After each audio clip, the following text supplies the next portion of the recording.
e podemos meditar nas Escrituras. É uma bênção reservar este tempo especial para ouvir o Senhor falando, para ouvir a resposta àquilo que tem sido as nossas inquietações. Assim diz a palavra do Senhor no livro de Marcos, capítulo 10, a partir do versículo 6. Porém, desde o princípio da criação, Deus os fez macho e fêmea. 7. Por isso, deixará o homem a seu pai e a sua mãe, e unir-se-á a sua mulher. 8. E serão os dois uma só carne. E assim já não serão dois, mas uma só carne. 9. Portanto, o que Deus ajuntou, não o separa o homem. Aleluia. Amados, fica evidente que, olhando para esta passagem, nós hoje vamos tratar matérias relacionadas ao casamento, à vida conjugal. Aleluia. E, amados irmãos, o nosso tema para hoje, olhando para esta passagem que nós acabamos de ler aqui no livro de Marcos, no capítulo 10, nos sugere que falemos hoje das 4 esferas da comunhão. Falamos de 4 esferas da comunhão no casamento. Aleluia. Que diz aqui, não é? Desde o princípio, Deus criou homem e mulher. Aleluia. Portanto, a Bíblia diz aqui, remete-nos aqui ao princípio, à criação, né? E diz que desde o princípio, Deus, o que é que fez? Fez de tudo que Deus fez, de tudo que é maravilhoso, que é bom que Deus fez. A Bíblia diz que Deus fez aqui desde o princípio, desde o início. Ainda no processo da criação, Deus fez homem e mulher. Amados, quando nós voltamos para o livro de Gênesis, lá na criação, lá no início das coisas, lá onde tudo começa, a Bíblia diz, por exemplo, no livro de Gênesis, no capítulo 2, a partir do versículo 18, e disse o Senhor Deus, não é bom que o homem esteja só, far-lhe-ei uma adjutora que esteja como diante dela. Então, quando nós voltamos para o princípio, quando nós voltamos para o início, para a criação, vamos perceber efetivamente esta confirmação de que Deus, desde logo, fez homem e a sua mulher. Certamente que Deus é organizado. Deus ele faz as coisas observando uma certa sequência. Aleluia. Então, e quando nós meditamos no livro de Gênesis, vamos perceber que o primeiro ser que Deus criou foi o homem. Quer dizer, estamos a falar de ser homem e mulher, né? Estamos a falar desde o princípio, Deus criou o homem e criou a mulher. No entanto, desses dois seres, a Bíblia diz-nos que primeiro Deus criou o homem. E depois de ter criado o homem, depois de lhe ter dado ordem, ter lhe dado este poder, esta autoridade de sujeitar, de dominar todas as coisas, de sujeitar todas as coisas, Deus viu que o homem não estava à vontade, não estava completo. Aleluia. E disse o Senhor Deus, não é bom que o homem esteja só. Então aí Deus viu que não. Aí há necessidade de fazer alguém, uma companheira à sua altura. Porque de tudo que Deus já tinha criado, não viu lá alguém, nenhum ser, nenhuma criação que pudesse estar à altura do homem. Entendeu? Portanto, Deus que... Amados, quando nós atentamos aqui para esta passagem, fica claro que não foi o Adão, não foi o primeiro homem que pediu a Deus, mas foi Deus que viu, foi o Criador, portanto, que viu, que julgou, que entendeu que, na verdade, esta minha criatura, o Adão, na verdade, não estava completo, não estava realizado. Portanto, far-lhe-ei uma ajudora, auxiliadora, que esteja como diante dele, portanto, à sua altura, para poder lhe completar. E o versículo 19 diz que, havendo, pois, o Senhor Deus formado da terra todo o animal do campo e de aves do céu, os trouxe a Adão para este ver como lhes chamaria. Tudo o que Adão chamou a toda a alma vivente, isso foi o seu nome, né? Portanto, Deus fez Adão e lhe conferiu esta responsabilidade, portanto, de nomear, de atribuir nome, portanto, a todos os seres viventes, a tudo que Deus tinha criado. Deus deu essa responsabilidade a Adão, conferiu, portanto, esta tarefa a Adão, portanto, de nomear. No entanto, mais adiante, a Bíblia diz no versículo 21 que então o Senhor Deus fez cair um sono pesado sobre Adão e este adormeceu. E tomou uma das suas costelas e cerrou a carne em seu lugar. E da costela que o Senhor Deus tomou do homem, formou uma mulher e trouxe a Adão. Aleluia. Amados, é interessante nós analisarmos esta passagem do versículo 22, que diz que da costela de Adão Deus fez, portanto, a mulher, não é? E trouxe, formou a mulher e trouxe, portanto, a Adão. É Deus que viu que Adão não estava completo, achou por bem fazer-lhe um ser, uma mulher, à sua altura, uma auxiliadora, uma ajudora, que efetivamente pudesse completar a sua felicidade. É o que a passagem bíblica aqui está a dizer, não é? E após ter feito a mulher, trouxe a Adão. Significa dizer que foi Deus que tomou a iniciativa de preparar uma mulher, de organizar um ser, de organizar uma companheira e trouxe, portanto, a Adão. É o que nos ensina aqui a Bíblia. Amados irmãos, voltando para aquilo que é a nossa passagem bíblica, estamos meditando nela no livro de Marcos, não é? Que diz no versículo 6, que estivemos aqui lendo: porém, desde o princípio da criação, Deus os fez macho e fêmea. Por isso, deixará um homem a seu pai e a sua mãe e unir-se-á à sua mulher. Portanto, o nosso foco é esta união do homem e da mulher. O que pressupõe que, para que se efetive este plano de Deus, é preciso que efetivamente haja uma separação, efetivamente haja uma espécie de quê? De uma consagração. Esses seres, esta mulher e este homem, devem estar voltados para aquilo que é o plano, para aquilo que é o objeto, para aquilo que é a vontade de Deus. Amados, quando nós olhamos para esta passagem, chegamos a entender nós que o casamento na perspectiva de Deus é uma união entre homem e mulher, conforme aqui está dito, que desde o princípio Deus criou homem e mulher. Portanto, é uma união, ok? É uma instituição de união entre dois seres de sexo oposto, portanto, entre homem e mulher, que, portanto, que se unem. E como é que se efetiva, portanto, esta união? É aí onde reside, portanto, o foco para o nosso estudo hoje. As várias esferas de comunhão, de união entre este homem e esta mulher. Aleluia! E, amados irmãos, quando nós atentarmos para o livro ou seja, para o livro de Filipenses, não é?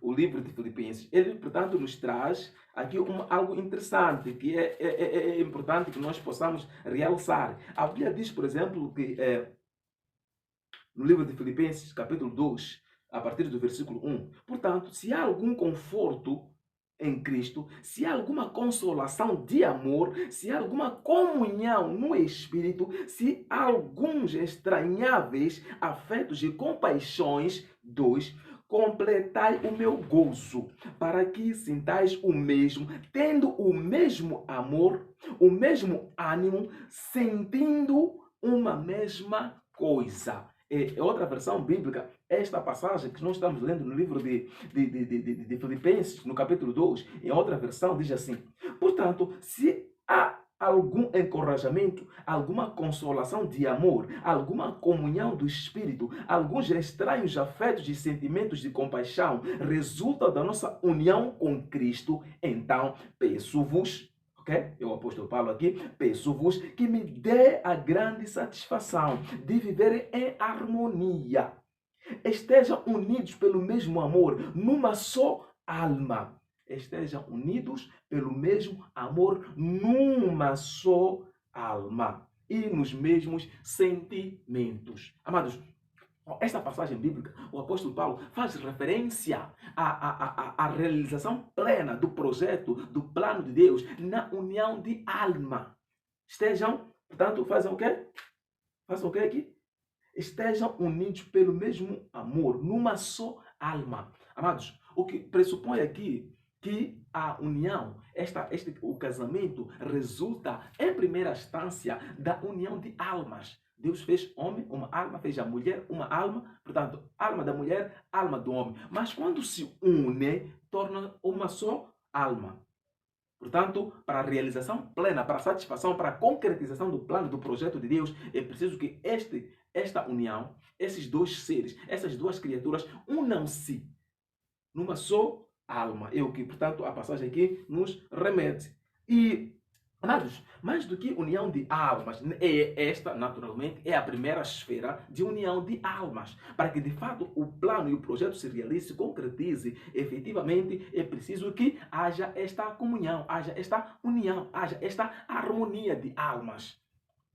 Portanto, haja esta união de almas. E, mais adiante, amados irmãos, quando nós analisamos as Escrituras e vamos perceber, por exemplo, no livro de 1 de Coríntios, né? O livro de 1 de Coríntios, no capítulo 6, né? 1 de Coríntios, capítulo 6, a partir do versículo 16, que diz o seguinte, passamos a ler. Ou não sabeis que o que se ajunta com a meretriz faz-se um corpo com ela, porque serão, disse, dois numa só carne.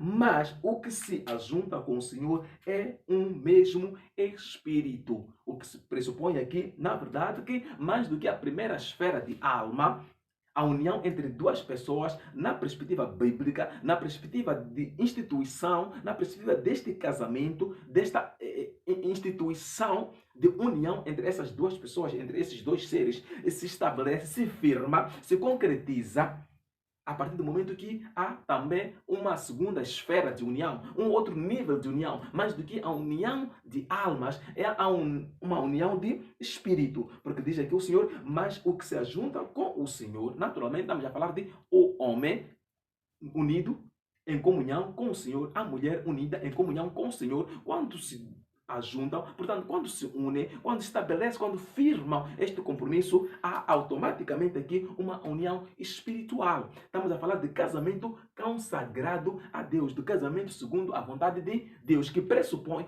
não só a comunhão, do ponto de vista de almas, mas também, segundo essa passagem que nós estamos vendo aqui, a comunhão, do ponto de vista de espírito, ou seja, a comunhão espiritual. Efetivamente, a comunhão espiritual só é possível se ambos estiverem unidos a Cristo. Porque a Bíblia diz que não há comunhão entre luz e trevas. Se não há comunhão com Cristo, certamente que não haverá comunhão espiritual entre esses dois seres. Ou seja, para que haja comunhão espiritual entre o casal, homem e mulher, é preciso que ambos estejam, em primeira instância, em comunhão com Cristo. Assim poderá, portanto, haver esta comunhão. E, amados, mais do que união, do ponto de vista de almas, união espiritual. Quando nós voltamos ao livro de Gênesis, nós, conforme dissemos, estaremos analisando várias passagens de modo a percebermos, de modo a compreendermos, portanto, este nosso estudo a respeito do casamento. Quando nós atentamos para o livro de Gênesis, por exemplo, a Bíblia diz no livro de Gênesis, capítulo 2, versículo 24, portanto, deixará o varão o seu pai e a sua mãe, e apegar-se-á a sua mulher, e serão ambos uma só carne. Então, o que pressupõe aqui, amados irmãos, uma união afetiva, uma união de sentimento. Há um desligar. O homem nasce da sua parentela biológica, dos seus pais biológicos, nasce, desenvolve um certo tipo de afeto, desenvolve uma comunhão, uma relação digamos, afetiva, de sentimentos, de emoções. A mulher, idem, ela nasce dos seus pais biológicos, desenvolve uma afeição, um sentimento natural. A partir do momento que decidem, portanto, contrair o matrimônio, a Bíblia diz que aqui deixará o varão o seu pai e a sua mãe e apegar-se-á. Portanto, desenvolve outro tipo de afeição, outro tipo de comunhão, portanto, com a sua mulher. E, neste momento, serão ambos uma só carne, no mesmo sentido, com os mesmos sentimentos, com os mesmos afetos. O que pressupõe aqui um outro nível de comunhão. Estamos a falar de comunhão de almas, comunhão espiritual, comunhão emocional ou afetiva, ou se quisermos dizer, comunhão de sentimento. Desenvolve os mesmos sentimentos. Então, isto, amados irmãos, estamos a falar do ponto de vista bíblico. Estamos a falar de comunhão, estamos a falar de esferas de comunhão do ponto de vista bíblico. Aquilo que é a vontade de Deus, segundo o plano, o projeto de Deus. Porque foi Deus que concebeu o casamento. Foi Deus que disse: haja homem, haja mulher, não é bom que o homem fique só, vou fazer uma auxiliadora, uma ajudadora. No entanto, elas devem viver de uma maneira que me glorifique. Tudo que Deus faz é para sua honra e glória. Sendo Deus quem instituiu o casamento, então que o casamento seja para a honra e glória a Deus. Portanto, dito em outras palavras, que esta relação, que esta instituição sirva efetivamente para glorificar a Deus, que seja ele consagrado a Deus. Sendo assim, pressupõe que deve respeitar, portanto, aquilo que é a vontade, aquilo que são os princípios bíblicos. E, em última instância, portanto, a comunhão física. A última esfera que nós vamos tratar hoje é a esfera física. E, amados, quando nós falamos de esfera física, nós vamos olhar para a nossa realidade hoje, vamos perceber uma inversão de valores. Muitas das vezes nós corremos para nos preocupar, para nos interessar mais com esta comunhão, com esta união física, sem antes olharmos, trabalharmos, investirmos naquilo que se diz, naquilo que refere à união, ou seja, à comunhão de almas, à comunhão espiritual, à comunhão emocional, sem desenvolver esses afetos, esses sentimentos de amor, sem desenvolvermos, portanto, sem trabalharmos a base, a fundação, nós corremos, portanto, as pessoas, os casais, correm, portanto, para esta comunhão física. E, de certa forma, isto viola aquilo que é a vontade de Deus. Isso fere com aquilo que são os mandamentos da lei de Deus. E isto, na verdade, não glorifica Deus. Certamente que se fizermos desta maneira, maior é a probabilidade, efetivamente, de, portanto, cometermos erros, de cairmos em imoralidades, de cairmos naquilo que é o pecado, que viola, que é prostituição. Prostituímos a vontade de Deus, prostituímos os mandamentos da lei de Deus. Por isso, deixará o homem a seu pai e a sua mulher, e unir-se-á a sua mulher, e serão dois uma só carne. E assim já não serão dois, mas uma só carne. E aí onde entra efetivamente a união física, a comunhão física. A comunhão física, amados irmãos, consiste efetivamente na comunhão entre homem e mulher, consagrados a Deus, consentindo, portanto, esta comunhão, do ponto de vista de alma, comunhão, do ponto de vista de espiritual, comunhão, do ponto de vista afetivo ou sentimental, só assim e no final é que há efetivamente uma comunhão física saudável. As relações sexuais, a intimidade sexual é resultante da comunhão, do contacto físico. No entanto, contato físico abençoado, contato físico segundo a vontade de Deus, só ocorre após o matrimônio. Após o matrimônio. A vontade de Deus é que haja purificação, haja santo, santa, se relacionam a este compromisso, a este consentimento, a esta harmonia, a este contacto, a esses afetos desenvolvidos, aperfeiçoados. Então, só assim, depois de contrair, portanto, o matrimônio, é que vai se realizar, portanto, este contacto, esta comunhão, vai se, digamos, efetivar, vai se consumar, portanto, este contacto físico, ou esta comunhão física. E desta união, desta comunhão, efetivamente, o que se espera, segundo a vontade de Deus aqui, é que Deus seja glorificado. Contanto que o plano de Deus é que homem e mulher, ao se relacionarem, portanto, ao instituir, portanto, este matrimônio, ao consentir, portanto, ao realizar, ao decidir, portanto, casar, a perspectiva, ou o fim último, é que haja procriação. Procriação antes do casamento, naturalmente, que é pecado. Mas depois do casamento, depois desta comunhão, efetivamente glorifica a Deus. Esta aqui é a vontade de Deus. Então, de forma resumida, meus irmãos, o nosso plano de estudo hoje tem que ver com as 4 esferas de comunhão. As 4 esferas de comunhão na relação ou no casamento. Estamos a falar da primeira esfera, que é a esfera, ou seja, que é a comunhão de almas. Alma da mulher, alma do homem, portanto, há uma comunhão, há uma união. Esta, portanto, é a primeira esfera de comunhão. A segunda esfera de comunhão é a comunhão espiritual. Estamos a falar de homem salvo em Cristo Jesus, mulher salva em Cristo Jesus. Ambos se consertam, ambos se unem. Há uma comunhão espiritual. Sim, porque não será possível falarmos de comunhão espiritual de um homem em Cristo, uma mulher que não está em Cristo, ou de mulher em Cristo, de um homem que não está em Cristo. Salvo em casos extremos, Porque, na verdade, se um não está em Cristo, anda em trevas. E não há comunhão entre luz e trevas. E a terceira esfera de comunhão, amados irmãos, é a comunhão sentimental ou afetiva. O desenvolvimento de emoções, de sentimentos, de afeição, de carinho, de amor.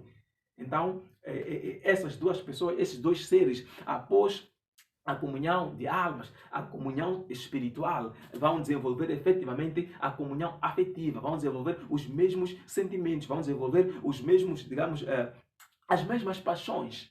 Vão, portanto, despertar o sentimento de amor, vão despertar o sentimento, digamos, a comunhão afetiva. Há de haver, portanto, afeto entre essas duas pessoas. Há de haver uma convivência pacífica, portanto, entre essas duas pessoas. E a última esfera, amados irmãos, de comunhão é a comunhão física. Esta relação é aí onde entra, portanto, a questão das relações sexuais. E a questão das relações sexuais, amados irmãos, nós precisamos estar bem cientes de que a relação sexual, para que ocorra